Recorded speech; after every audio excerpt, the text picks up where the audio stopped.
نحمدک یا ارحم الراحمین نصلی و نسلم علی من هو رحمت للعالمین۔ آج ہم انشاءاللہ قرآن حکیم کلاس میں سورۃ الانعام کی آیت نمبر 35 تا 39 کو سمجھیں گے۔ آیات کا ترجمہ و تفسیر شروع کرنے سے پہلے آیات کو سمجھنے کے لیے، ان کی انڈرسٹینڈنگ کے لیے پہلے کچھ تمہیدی گفتگو کر لیتے ہیں تاکہ عنوان بآسانی سمجھ میں آ جائے۔ دیکھیے اسی سورۃ الانعام کی 3 آیات 7، 8 اور 9 میں ہم مشرکین کے 3 مطالبات پڑھ چکے ہیں۔ وہ مطالبہ اور فرمائش کرتے تھے کہ ہماری مرضی کے معجزات دکھائیں، تب ہم آپ صلی اللہ علیہ وسلم کو اللہ کا نبی تسلیم کریں گے۔ حضور صلی اللہ علیہ وسلم چاہتے تھے کہ ان فرمائشی معجزات کو دکھا دیا جائے، شاید یہ ایمان لے آئیں، جبکہ اللہ کی مشیت و حکمت یہ تھی کہ ان کی ہدایت و رہنمائی کے لیے قرآن حکیم کافی ہے، اور بطور معجزہ بھی یہی قرآن کافی ہے، کیونکہ مشرکین مکہ فرمائشی معجزات کا ایمان قبول کرنے کے لیے نہیں بلکہ آپ کو زج کرنے کے لیے مطالبہ کر رہے ہیں۔ اس سے پہلے آیت نمبر 25 میں اللہ تعالیٰ اس بات کو واضح کر چکے ہیں کہ حق بات کی تکذیب اور استہزاء کرنا ان کے مزاج کا حصہ بن چکا ہے۔ وَإِن يَرَوْا كُلَّ آيَةٍ لَا يُؤْمِنُوا بِهَا، کہ اگر یہ تمام نشانیاں بھی دیکھ لیں نا پھر بھی ایمان نہیں لائیں گے، لہٰذا بلا ضرورت فرمائشی معجزے نہیں دکھائے جائیں گے۔ تو ایک طرف تو مشرکین کے مطالبات اور نبی کریم صلی اللہ علیہ وسلم کی یہ چاہت کہ معجزات دکھا دیے جائیں، شاید کہ یہ ایمان لے آئیں، تو دوسری طرف اللہ تعالیٰ کی مشیت و حکمت کہ ان کی ہدایت و رہنمائی کے لیے بھی اور بطور معجزہ بھی قرآن حکیم کافی ہے۔ اس پوری صورتحال کو ذہن میں رکھتے ہوئے اب سمجھیے آیات کو۔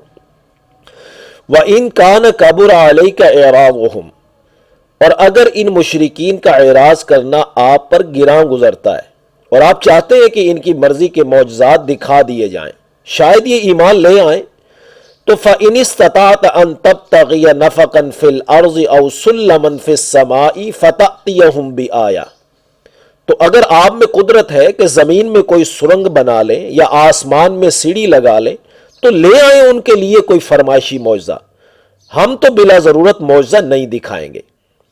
یہاں یہ بات ذہن میں رہے کہ نبی کریم صلی اللہ علیہ وسلم تمام مخلوقات سے افضل ہیں، بڑے اور بلند درجے پر فائز ہیں، قابل احترام اور قابل تعظیم ہیں، لیکن اللہ سے بڑے نہیں ہیں۔ کسی بھی بات کو سمجھانے کے لیے اللہ تعالیٰ تو کوئی بھی انداز اختیار کر سکتے ہیں۔ تو یہاں یہ سمجھایا جا رہا ہے کہ آپ جس طرح کی بھی نشانیاں لا کر ان کو دکھا دیں تو یہ ایمان نہیں لائیں گے، لہٰذا ان کا معاملہ آپ اللہ کے سپرد کیجئے۔ وَلَوْ شَاءَ اللَّهُ لَجَمَعَهُمْ عَلَى الْهُدَىٰ، اور اگر اللہ چاہتا تو ان سب کو راہ ہدایت پر جمع کر دیتا۔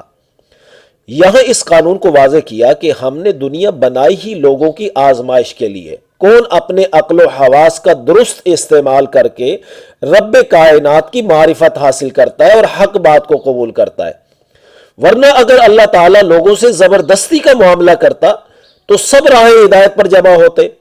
لہٰذا اس قانون کے تحت ان کو ہدایت و رہنمائی کے لیے ہم نے جتنے معجزات دکھانے تھے وہ دکھا چکے ہیں، ان پر حق واضح ہو چکا ہے۔ اب یہ مزید مطالبات آپ کو زج کرنے کے لیے کر رہے ہیں، تو فَلَا تَكُونَنَّ مِنَ الْجَاهِلِينَ، تو آپ نادانوں میں سے نہ ہو جائیں، یعنی آپ کی ذمہ داری تو ان کو ہدایت کا راستہ دکھا دینا ہے، وہ ذمہ داری آپ نے ادا کر دیا اور کر رہے ہیں۔ اب آپ کو اس میں فکر میں پڑنے کی ضرورت نہیں ہے کہ یہ سب مسلمان ہو جائیں، سب راہ ہدایت پر آ جائیں۔ حق کے متلاشی کے لیے پورا سامان ہدایت فراہم کیا جا چکا ہے۔ آگے فرمایا انما یستجیب الذین یسمعون، بلا شبہ حق تو وہی قبول کریں گے جو بات کو دلوں سے سنتے ہیں، جو حق کے متلاشی بن کر دل و دماغ کو حاضر کر کے سنے وہی تو قبول کریں گے، اور یہ وہ ہیں جن کے دل مردہ ہو چکے ہیں، یہ مردوں کی طرح آپ کی بات کو نہیں سنتے۔ وَالْمَوْتَى يَبْعَثُهُمُ اللَّهُ ثُمَّ إِلَيْهِ يُرْجَعُونَ، اور اللہ مردوں کو زندہ کرے گا، پھر وہ اسی کی طرف لوٹائے جائیں گے۔ جیسے دنیا میں کوئی حاکم کہے کہ یوں تو تم ہمارے پاس نہیں آتے مگر گرفتار ہو کر آؤ گے۔ آگے فرمایا وَقَالُوا لَوْلَا نُزِّلَ عَلَيْهِ آیَةٌ مِّن رَّبِّهِ، اور کہتے ہیں کہ اس نبی پر اس کے رب کی طرف سے کوئی نشانی کیوں نہیں نازل کی گئی؟ یعنی اگر یہ اللہ کے سچے پیغمبر ہیں تو ہمارا فرمائشی معجزہ کیوں نازل نہیں کیا جاتا؟ قُلْ إِنَّ اللَّهَ قَادِرٌ عَلَىٰ أَن يُنَزِّلَ آیَةً، اے نبی صلی اللہ علیہ وسلم کہہ دیجئے کہ بے شک اللہ اس بات پر پوری قدرت رکھتا ہے کہ کوئی بھی نشانی اتار دے۔ وَلَٰكِنَّ أَكْثَرَهُمْ لَا يَعْلَمُونَ، لیکن ان میں اکثر نہیں جانتے، یعنی ہمارے اس قانون کو نہیں جانتے کہ اگر تمہاری مرضی کا معجزہ دکھا دیا گیا اور تم پھر بھی ایمان نہ لائے تو پھر تمہیں صفحہ ہستی سے مٹا دیا جائے گا۔ تو تمہیں تمہارا فرمائشی معجزہ نہ دکھانا بھی تمہارے اوپر اللہ کا احسان ہے، اللہ تو تمہیں مزید مہلت دینا چاہتا ہے۔ اس قانون کی طرف اشارہ آیت نمبر 8 میں بھی ہو چکا ہے کہ وَلَوْ أَنزَلْنَا مَلَكًا لَقُضِيَ الْأَمْرُ، اگر ہم ان کا مطالبہ پورا کرتے ہوئے فرشتہ اتار دیں جس کو یہ خود دیکھ لیں اور اس کی باتیں سن لیں، اس کے بعد یہ پھر بھی ایمان نہ لائیں تو ان کے بارے میں فیصلہ کر دیا جائے گا، یعنی عذاب میں مبتلا کر دیا جائے گا۔ اگلی آیت میں دواب اور طیور کا ذکر ہے۔ دواب دابت ان کی جمع ہے، اس سے مراد خشکی اور پانی میں چلنے والے تمام جانور ہیں، اور طیور طائر کی جمع ہے جس سے مراد فضاؤں میں اڑنے والے تمام پرندے ہیں۔ تو دواب اور طیور کو آپ نے اب ذہن میں رکھنا ہے۔ تو مختصر یوں کہیے کہ انسان کو دعوت غور و فکر ہے کہ وہ اپنے علاوہ تمام دنیا کی مخلوقات میں غور و فکر کرے تو رب کائنات کی بات سمجھ میں آنا شروع ہو جائے گی۔ ان دواب اور طیور میں غور و فکر کرنے سے کئی باتیں ہمیں معلوم ہو جاتی ہیں۔ پہلی بات تو یہ کہ ان دواب اور طیور پر اللہ تعالیٰ کی کیسی رحمت ہے۔ سورہ ملک آیت 19 میں اللہ فرماتے ہیں اولم یروا الی الطیر فوقہم صافات ویقبض ما یمسکہن الا الرحمن، کیا ان لوگوں نے اپنے اوپر پروں کو پھیلاتے سکیڑتے پرندوں کو اڑتے نہیں دیکھا؟ ان کو سوائے رحمان کے کون تھامے ہوئے، یعنی ان کو سوائے رحمان کے تھامے ہوئے کوئی بھی نہیں ہے۔ تو دیکھو ان پر اللہ کی کیسے رحمت ہے۔ تو اگر تمہارے فرمائشی معجزے تمہارے لیے باعث رحمت ہوتے تو اللہ تمہارے اوپر بھی یہ ضرور رحمت کرتا اور معجزے دکھا دیتا۔ پھر دوسرے نمبر پر ان دواب اور طیور کی تخلیق اور زندگی برقرار رکھنے کے انتظامات میں بھی غور کرنے سے معلوم ہوتا ہے کہ انتظامات کرنے والے کو ہر طرح کی قدرت حاصل ہے۔ دواب میں چونٹیوں سے لے کر ہاتھی تک اور طیور میں چڑیا سے لے کر باز تک عجیب طرح کے انتظامات اور اللہ کی قدرتوں کے نظارے موجود ہیں۔ پھر تیسرے نمبر پر ان میں غور کرنے سے یہ بات بھی معلوم ہوتی ہے جو آج سائنسی تحقیق سے بھی ثابت شدہ ہے کہ ان کے بھی اپنے لیڈرز ہوتے ہیں۔ شہد کی مکھیوں کی بھی اپنی ملکہ ہوتی ہے اور چونٹیوں میں بھی ایک ملکہ ہوتی ہے، جیسے سورۃ النمل آیت 18 میں ہے قالت نملۃ یا ایھا النمل ادخلوا مساکنکم، کہ سلیمان علیہ السلام کے لشکر کو دیکھ کر ایک چیونٹی نے کہا کہ تم اپنے گھروں یعنی بلوں میں داخل ہو جاؤ۔ جو چیونٹی ان کو لیڈ کر رہی تھی۔ تو جس رحیم و کریم ذات نے ان حیوانات میں معلم اور سردار بنائے ہیں وہ بھلا انسانوں کے لیے معلم روحانی مقرر نہ کرتا؟ تو بات واضح ہے کہ اللہ نے تمہاری ہدایت اور رہنمائی کے لیے نبی کریم صلی اللہ علیہ وسلم کو مقرر کیا ہے۔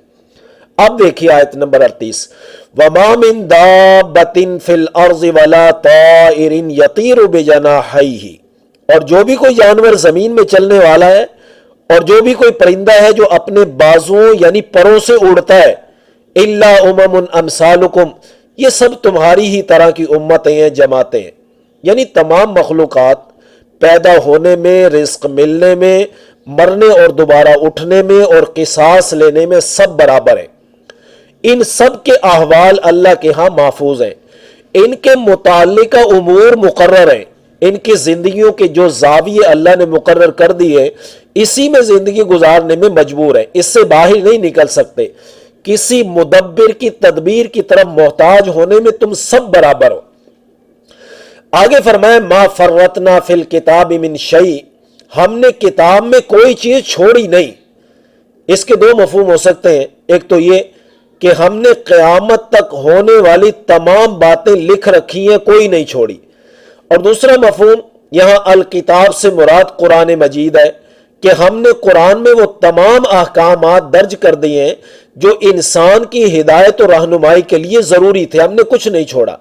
البتہ یہ ہے کہ اس کتاب قرآن مجید کی تعلیم ٹیچنگ کے لیے، وضاحت اور تشریح کے لیے نبی کریم صلی اللہ علیہ وسلم کو مبعوث کیا گیا ہے۔ آپ صلی اللہ علیہ وسلم نے خود فرمایا انما بعثت معلما، میں معلم بنا کر بھیجا گیا ہوں، اور قرآن کے 4 مقامات بھی اس بات پر شاہد ہیں کہ ہم نے نبی کریم صلی اللہ علیہ وسلم کو اس لیے مبعوث کیا کہ وَيُعَلِّمُهُمُ الْكِتَابَ، تاکہ وہ ان کو کتاب یعنی قرآن حکیم کی تعلیم دے۔ آگے فرمایا ثُمَّ إِلَىٰ رَبِّهِمْ يُحْشَرُونَ، پھر سب اپنے رب کی طرف جمع کیے جائیں گے۔ اس سے معلوم ہوا دن قیامت انسانوں کے ساتھ تمام جانور اور چرند پرند بھی جمع کیے جائیں گے۔ اور معلم قرآن حضور صلی اللہ علیہ وسلم کی احادیث مبارکہ سے ثابت ہے کہ جانوروں کے بھی باہمی مظالم کا بدلہ دلوایا جائے گا۔ آپ صلی اللہ علیہ وسلم نے فرمایا کہ بے سینگ بکری کا انتقام سینگ والی بکری سے لیا جائے گا، اور جانوروں سے یہ جو بدلہ لیا جائے گا اور انتقام لیا جائے گا ان کے مکلف ہونے کی وجہ سے نہیں، بلکہ اللہ تعالیٰ کے انتہائی عدل و انصاف قائم کرنے کی وجہ سے ہوگا۔ البتہ یہ ہے کہ بدلہ لینے کے بعد تمام جانوروں کو مٹی کا ڈھیر کر دیا جائے گا اور انسان کو جزا اور سزا دی جائے گی۔ یہی وجہ ہے کہ کافر لوگ کہیں گے یا لیتنی کنت ترابا، کہ ہم بھی حساب و کتاب کے بعد مٹی کر دیے جاتے۔ ذرا غور تو کیجئے کہ مخلوقات کے باہمی حقوق اور مظالم کا معاملہ کتنا سنگین ہے، لیکن افسوس تو یہ ہے کہ اکثر لوگ حتیٰ کہ دیندار اور عبادت گزار بھی اس بارے میں انتہائی غفلت کا مظاہرہ کرتے ہیں۔ تو اب ساری گفتگو کا نتیجہ یہ ہوگا کہ جانور اور پرندے جو احکام الہی کے مکلف نہیں ہیں ان کو بھی دن قیامت جمع کیا جائے گا، اور جو انسان احکام الہیہ کا مکلف ہے اور جس کے لیے جزا اور سزا طے شدہ امر ہے، کیا اس کو اللہ جمع نہیں کرے گا؟ تو ان کو اللہ ضرور جمع کرے گا۔ آگے فرمایا وَالَّذِينَ كَذَّبُوا بِآيَاتِنَا صُمٌّ وَبُكْمٌ فِي الظُّلُمَاتِ، اور جن لوگوں نے ہماری آیات کو جھٹلایا وہ بہرے اور گونگے ہیں، اسی وجہ سے اندھیروں میں۔ یہاں ظلمات جمع لا کر واضح کر دیا کہ کئی قسم کے کفر میں مبتلا ہیں۔ مَن یشاء اللہ یضللہ، اللہ جسے چاہیں گمراہ کرے، یعنی ایسے لوگ جو حق سے اعراض کرتے ہیں اللہ ان کو گمراہ کر دیتے ہیں۔ وَمَن یشاء یجعلہ علی صراط مستقیم، اور وہ جسے چاہتا ہے سیدھے راستے پر ڈال دیتا ہے، یعنی جو حق کے متلاشی ہوتے ہیں اللہ ان کو صراط مستقیم تک پہنچا ہی دیتا ہے۔ اللہ ہمیں حق کے متلاشیوں والا مزاج عطا فرمائے، آمین یا رب العالمین۔